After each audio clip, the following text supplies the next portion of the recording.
See? I wasn't going to abandon this one. Because why would I abandon a decent story for one that's absolute trash and absolutely painful to sit through? I mean, I don't know if I would call this decent. I mean, we haven't really gotten into the good stuff yet. I mean, I know what you mean because you said it last time. It's decently written, at least, but like I said, we're about to get into some ridiculous shit. So we got all the tropes. All of them. Okay. See, but with yours, though, I don't have to go on the internet and see an Encyclopedia Dramatica article and its own wiki. Right. What is Rule 43? It's just...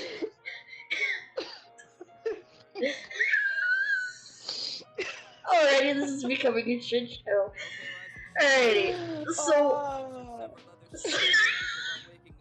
Sorry. I couldn't help myself, I apologize. The quarantine fatigue is getting to us all. Yes, as it should. Alrighty, so pretty much same rules with fanfiction, Do we need to do a recap or anything? Okay, so, long story short, we get introduced to Ron and Hermione, who are a young couple. Hermione went down to the medical wing, and she tells the nurse there that she's pregnant, and the nurse asks, who's the father. As soon as she gets ready to talk about it, the nurse brings up Harry. Draco Malfoy overhears and spreads the rumor that apparently Harry's the father, when that's not the case.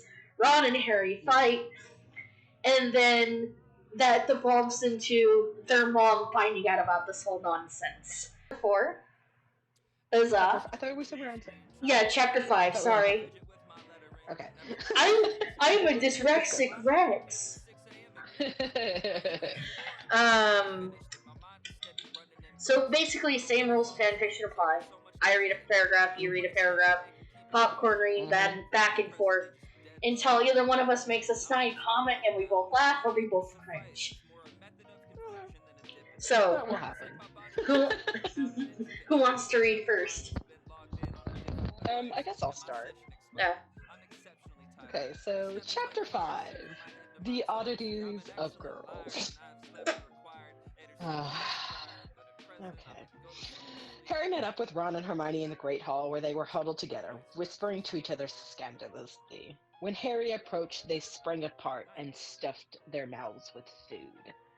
What's going on? Asked Harry randomly, sitting down across from them and scanning the room. Hermione and Ron glanced at each other quickly. Nothing, they both said shortly, but Ron's neck started to turn red. Oh, said Harry, choosing to ignore this. He scanned the table and spotted Ginny's angry glare from a little ways down, next to Dean. He chose to ignore this as well. Luna was the only one at their table who wasn't a Gryffindor. She spotted them and waved vaguely. Harry stared blankly and waved, turning slightly red as he spotted Snape out of the corner of his eye. Luna then proceeded to search for Snape, smiling smartly to herself. Harry caught Snape's smirk and vomited a little in his mouth. Hermione and Ron were whispering to each other. Hermione was giggling. Sorry, crack. Yeah, I was like, you sound like a robot again. Sorry, okay, sorry.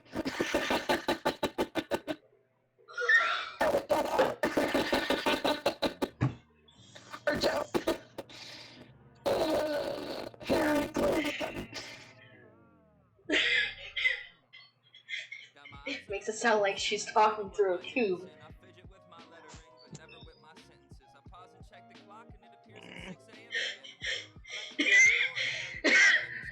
Sorry, my earbuds keep disconnecting. They're being stupid. It sounded like you were talking through a tube. Yeah, okay. You want to try that again, Chief? Yeah. hold on, sorry.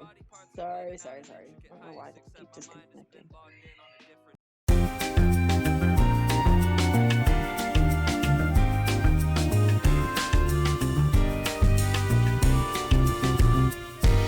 Okay, can you hear me? Yes, I can hear you now. Okay, great. I don't know what's going on with my earbuds. They're being stupid. Okay, I need to pick up. I'm sorry. You left off on, look, I thought that was you. Hermione and Ron were both whispering to each other, apparently. Okay. Okay, so Hermione and Ron were back to whispering to each other. Hermione was giggling. Harry glared at them. Look, I know you're both very proud, but stuff like that is going to have to stop, said Harry, feeling grossed out in every possible way. Ron blushed again, but Hermione simply smirked. Thank you, he said, as they began eating. Oh, sorry, that wasn't. Sorry, I forgot who was speaking. Thank you, he said, as they began eating once more.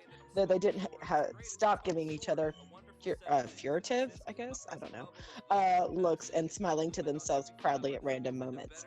Harry looked up again, and Ginny was still glaring at them. He looked straight at her and rolled his eyes obviously. She scowled. Mr. Weasley, said McGonagall suddenly. The entire table jumped. Your mother would like to see you. Miss Granger, your parents are here. Hermione gasped loudly and dropped her fork. No! Yes, Miss Granger, I'm afraid so, said Professor McGonagall sternly. They are waiting for you in the hospital wing. Both Ron and Hermione stood quickly and ran from the Great Hall, whispering to each other again, but in a frantic way. Harry rolled his eyes and let his fork drop onto his plate loudly. McGonagall, understanding the source of Harry's frustration as he watched the pair run down the room frantically, patted his shoulder sympathetically and continued after them. Harry, said a voice. He turned and saw Seamus, Neville, and Ginny, who also looked like they felt bad for them. You can come over in here and eat with us if you want, Seamus was saying. No thanks, said Harry nervously. I'm just gonna go up to the dormitory. Without another word, he got up from the table and left. He hated it when people felt sorry for him. Instead of going to the dormitory like he said he would, he decided to walk a little. After passing the kitchens, the libraries, the dungeons, and what had been Dumbledore's office, he decided to find the room of requirement, where no one could find him, mostly because no one knew where it was. He arrived at the corridor and walked back and forth 3 times, thinking, I need to sit somewhere alone, I need to sit somewhere alone. Harry opened his eyes and looked. There was no door.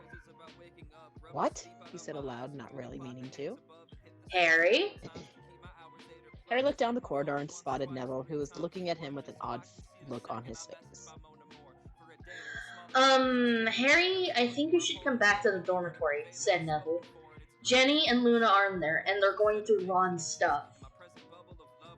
What? Said Harry again, stupidly, and then took off down the hall. He knew Ron and Hermione would never stand for something like that.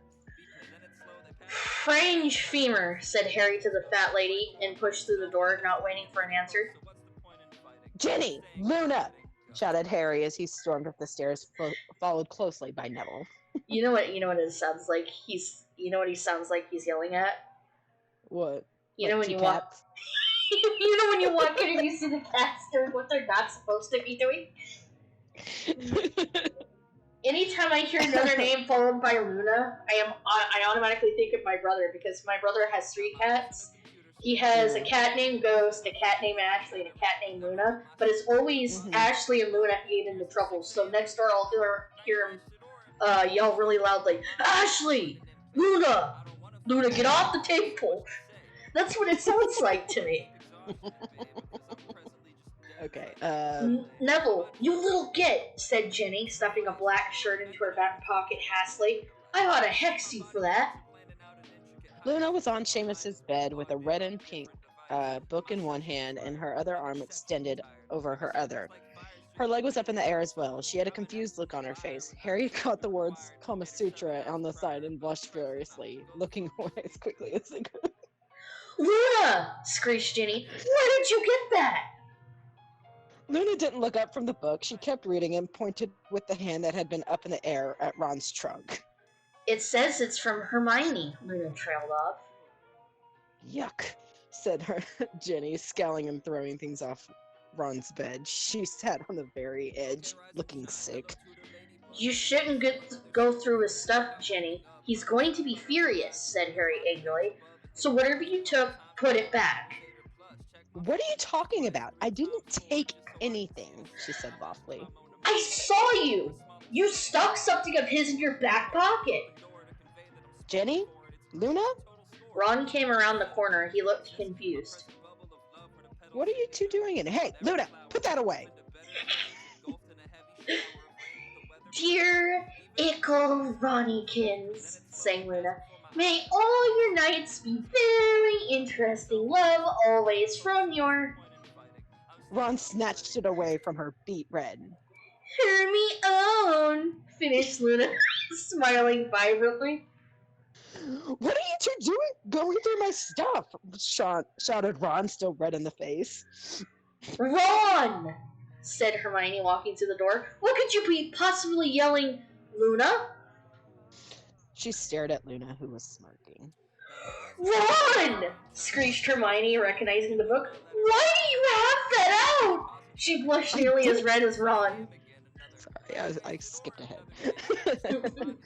I didn't get it out. They did. Ron argued back, pointing at them. Harry crossed the room and laid down on his bed, ignoring them. Hermione Harry's just done with everyone's shit. Yeah, exactly. He is a whole mood in this story. He's a whole. You know what? Harry is a quarantine mood right now. Exactly. Like you have your siblings fighting over dumb shit, and you're like, you know what? Fuck this. You flip a table and you walk out. Yeah. He's just see ya, fam. He's just done with everyone's bullshit. Oh, Harry, if only you knew of all the bullshit yet to come.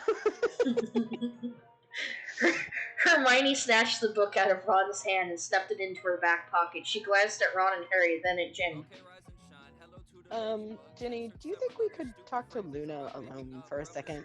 She asked, a little too sweetly. Look, Hermione, it's no big deal. I was going through his stuff too, said Ginny, jumping off the bed. It's not like we found anything we really didn't know was here. No, it wasn't about that. We just wanted to talk to her about something. Both Ginny and Luna looked at her skeptically. About what? Asked Ginny in a voice that was almost sweetly sick.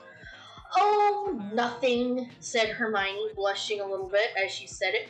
Harry rolled his eyes. If she had just said something, he would have been able to get Ginny out of the room without turning red.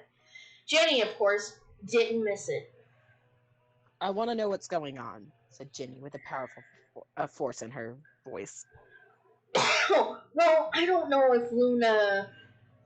So you found out then? Harry, Ron, and Hermione all looked at Luna with shock. Well. Oh, sorry. Well, sorry, that was the wrong kind of wells. Wrong well. No, not well, like not well, it's like well. Sorry. Well, Ron gulped. We just wanted to know if... Neville, get out, said Luna. Neville glared at her, but he turned and walked out anyway. Harry, she said, close the door. Harry got up from his bed and did as he was told.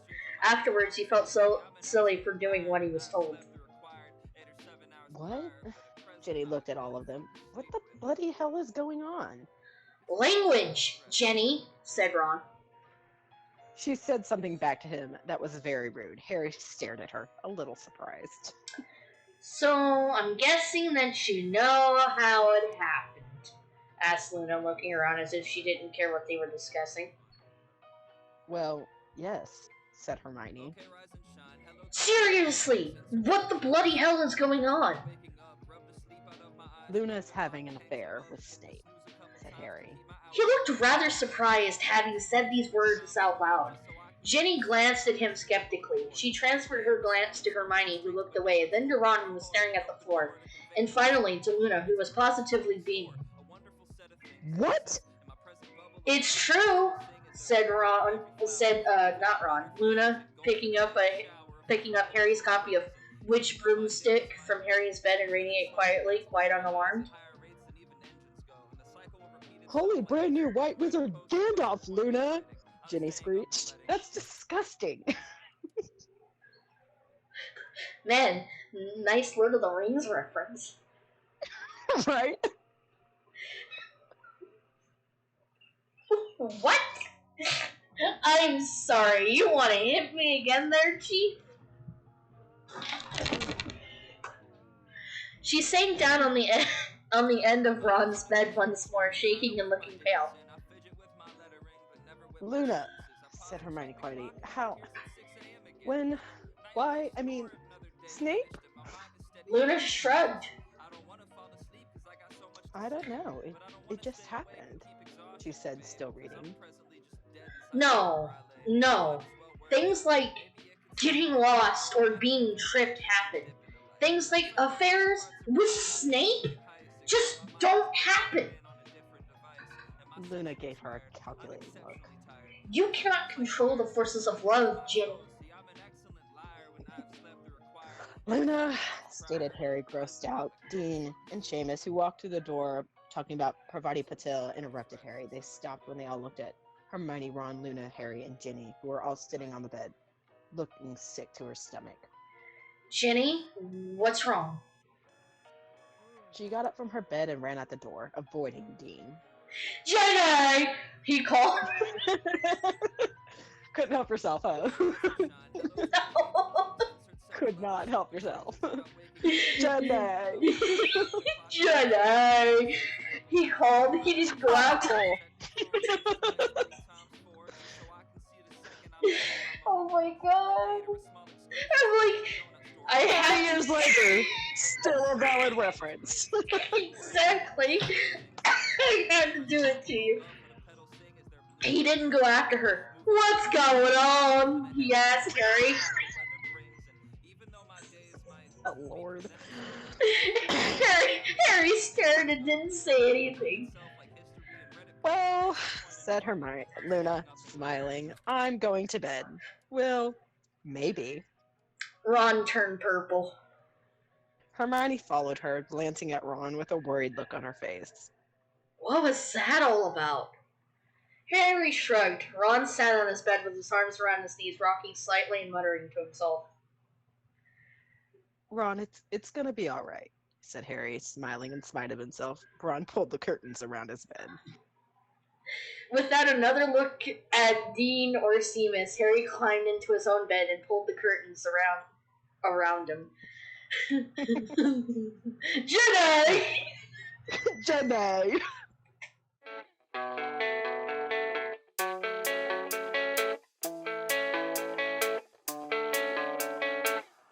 Yeah, I don't believe in destiny. I just do what's best for me. Don't listen to my enemies, they're just full of jealousy.